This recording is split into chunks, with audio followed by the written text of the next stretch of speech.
All right, part 3 of June 2nd, breathing pattern disorder. That has evolved into draping for prenatal.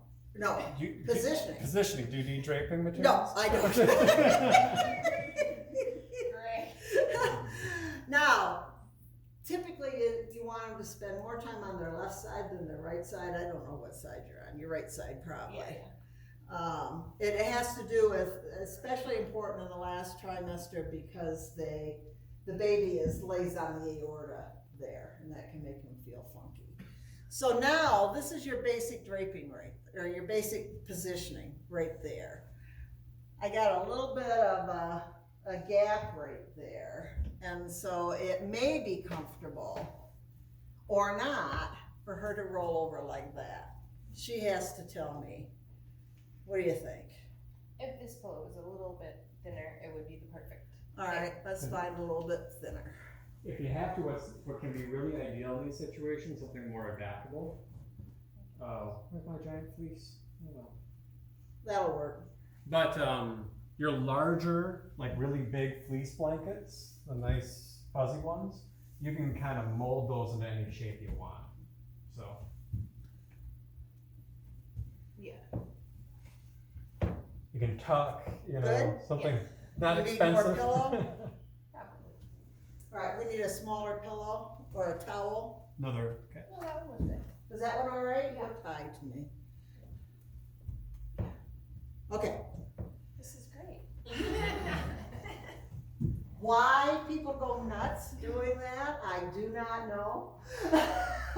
It's really not that difficult, right? I would prefer her head was a little bit flatter.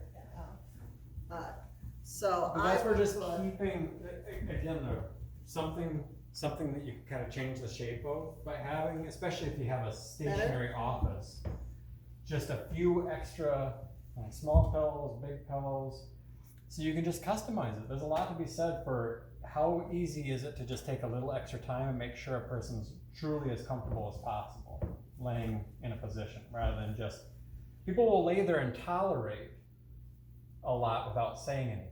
You have to really prompt and confirm, is that the best position for your head? Would it be better if there's a pillow? Here, let's Your just try chest. that. Yeah, but whip you that out. gotta needle them. I tell you what, people are too polite or they just won't say anything. So Now, once you get to this stage of pregnancy, the uterus is pushing up against the diaphragm. And so women that are, it's not just women anymore, people who are pregnant do get breathing disorder. And so we can do the same things that we were doing as we were practicing in the other room. I can press and move. I can squish right here. I can roll her back a little bit. And the breast tissue's falling towards the table. So, it's less likely to get into that than if you're working with them on their back. And she can't be on her stomach. So I can come in here, don't do that. in general, something I think about, although this is moving beyond terminology, axial skeleton based breathing, which is just going to be your spine and your ribs, right? But the accessory breathing muscles that we're usually having to fight with the most attach to the scapula. So while working the ribs, incorporating shoulder and scapular movement is a nice way to get some of that connective tissue pliability going.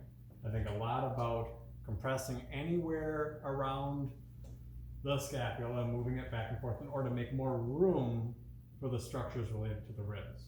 Scapula, I just assume it's glued to the ribs. It should be able to move more. So using this as an example again, you can see the lines of tension in it. All right, so that's the wetsuit, right? That's the superficial fascia in the skin. It's not about pressing down, it's about either lifting it up or pulling it apart. So if I just kind of push your hip down like that, I can get a lot of movement in through there. that she may not be able to get on her own. So lots of times you need to visualize, what do I want to have happen?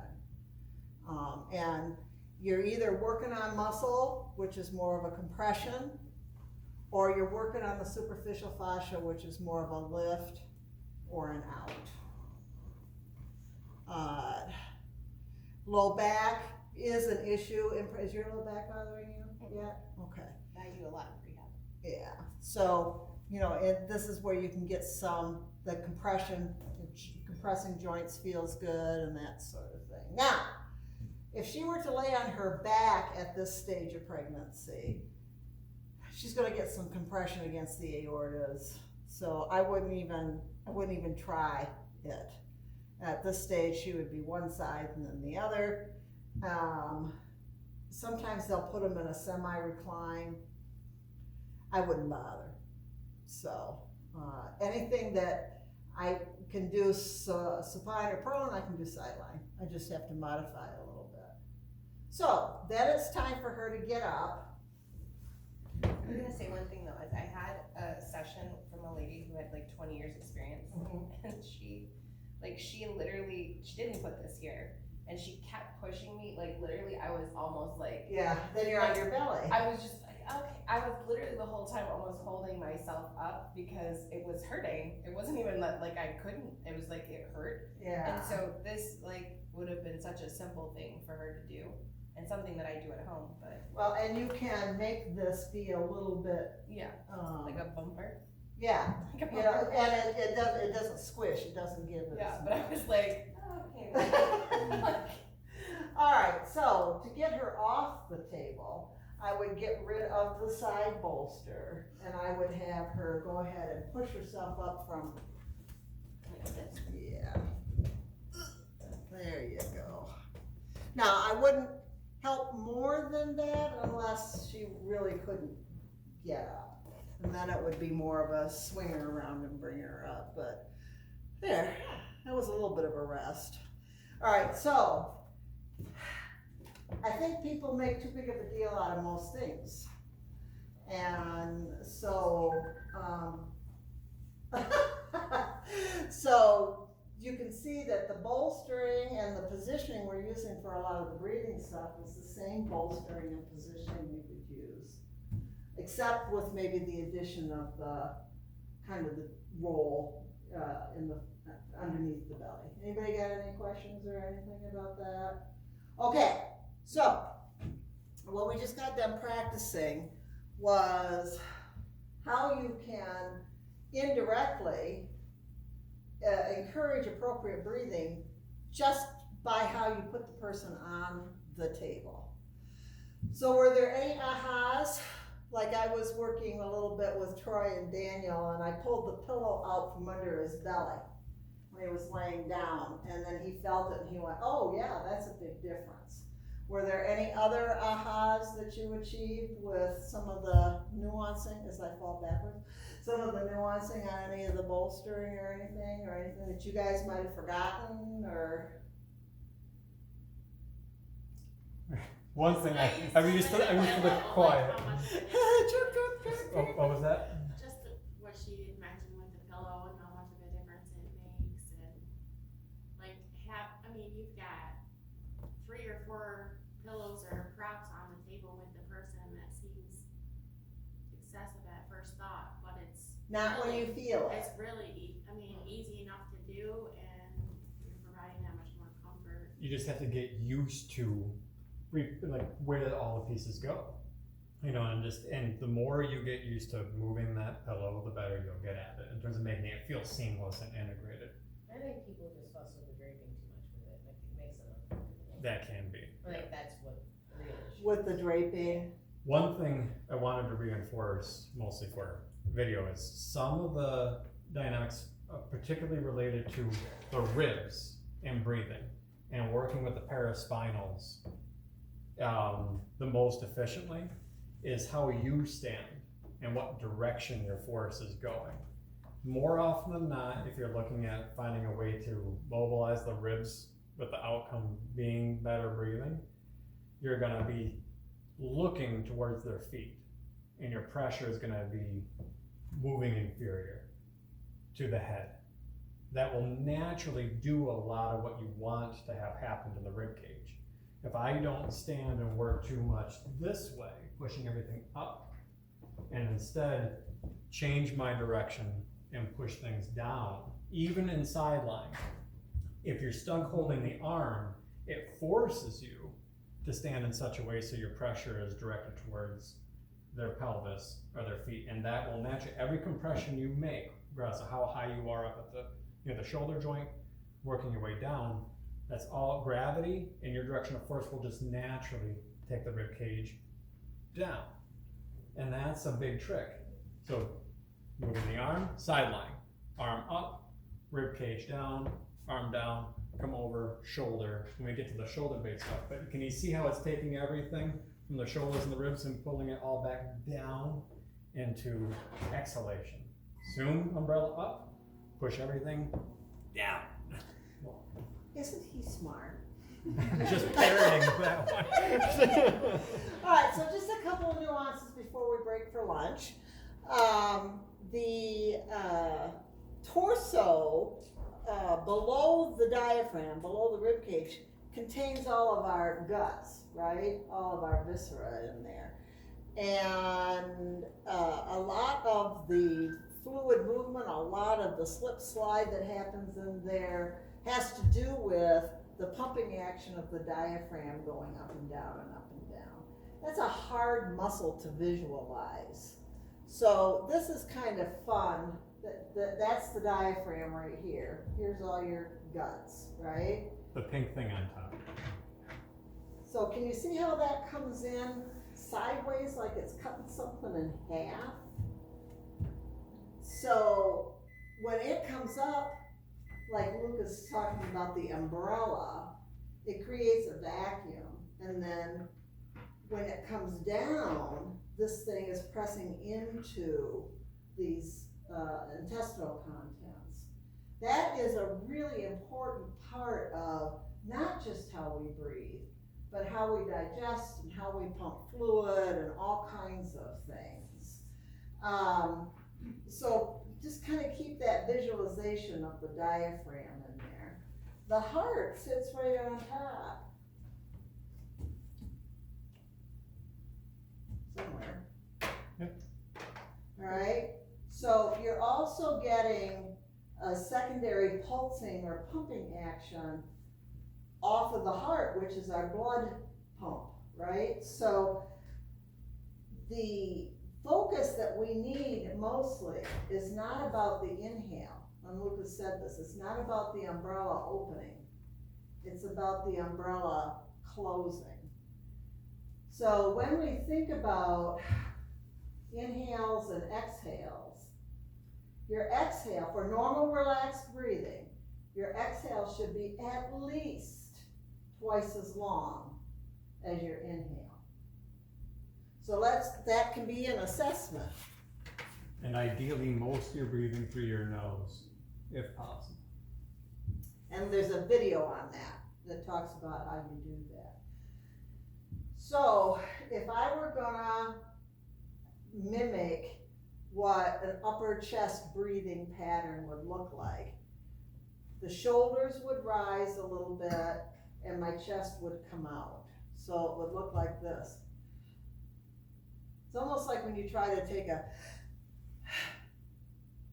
all right, so, and if I'm breathing anxious or breathing upper chest, you're gonna get that same kind of a, what you really want is a slower inhale. You don't wanna use these upper muscles. So you want everything to come from here. Then you want a real long exhale.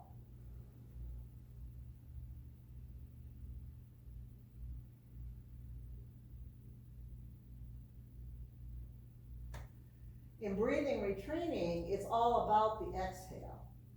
So some things that I've taught people over the years is to blow up balloons, to flicker a candle. You know, some of those things where you can actually see or hear to vocalize. So you breathe in, and then it's do we have any singers in here? Any trained singers? Okay, so that's, you know, it's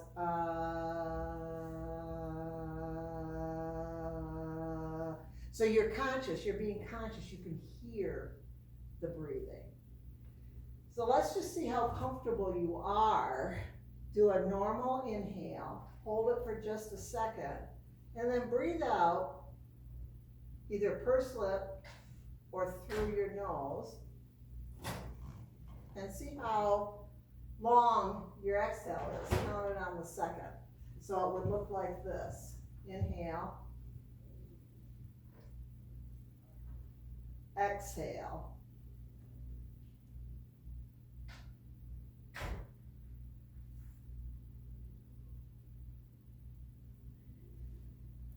So I was twice as long on my exhale as I was on my inhale. So let's try that before we break for lunch, okay? And see how you all do. As you guys are trying that, one of the ahas I had with this is like mantra-based stuff related to meditation and breathing. These long exhales, repeated words or a single word at a tone, like a Om Mani Padme Hum, but it's all Om. Does it make sense? Does it make sense why maybe that's so effective? There's a mental piece, there's a breathing piece. No, it's, you know, there's just so many physiological functions that we have, right? If something's gonna work, it's gonna interface with one of those. I don't know if this analogy works. I want to get feedback on it, but I always had a tough time visualizing how the diaphragm actually functions, right? It's a very strange muscle in that it surrounds that and it envelops the entire interior space and divides us from our upper portion with the lungs and the heart to the lower portion. And one way that I've tried to visualize it is it gets called a trampoline in many ways, but when it contracts for when we inhale, it flattens out. So what I've done is visualize an actual trampoline where the springs have taken some slack off and it's dipping. You have to flip that dip upside down. When it's relaxed, it comes up like this. And then when it contracts, it's as though a bunch of people standing around at the springs are pulling. And that's bringing that tension back in. So relaxed, contract, relax, contract. And so for whatever reason, visualizing that trampoline idea worked in my brain, based on the glossy looks. Karen. Something that was profound for me a long time ago is when Regina had the virtual anatomy thing. Yeah, which here. you guys are gonna get a chance to do. And you know, I was able to get up there and look under the diaphragm. It's like, oh my God, yeah, those holes in the diaphragm where all the tubes are Yeah. going through. And then it was like, well, no wonder Yeah. you can get, you know, gastric stuff going on if, you know, you're all tight and everything. The new program I have now actually has it in animation. You can actually see it working. Oh, really? Wow, Yeah. that's amazing. Yeah, so that's coming. We have Regina come in a couple of times a year. And in fact, one of the things she does is, the second time in, focuses on organ systems and spends a lot of time with abdominal massage and respiratory function. So this will all get, But even with Reviewed. the guts, that bellows of the proper diaphragm breathing does assist with peristalsis. yep, It's its own nice. I remember an interesting analogy with like thinking about how even organs should be able to slip and slide, right? But if things aren't moving effectively, there can be what we call adhesions, even between like certain parts or specific organs. So I ended up hearing it framed that good breathing is like massaging your own organs. It's like keeping everything slipping and sliding. So now, let's get some feedback on who can exhale. exhale. Actually, it's really good. Oh. One person can exhale? Okay. We'll cut video. We'll be back for the next one. You had to have learned that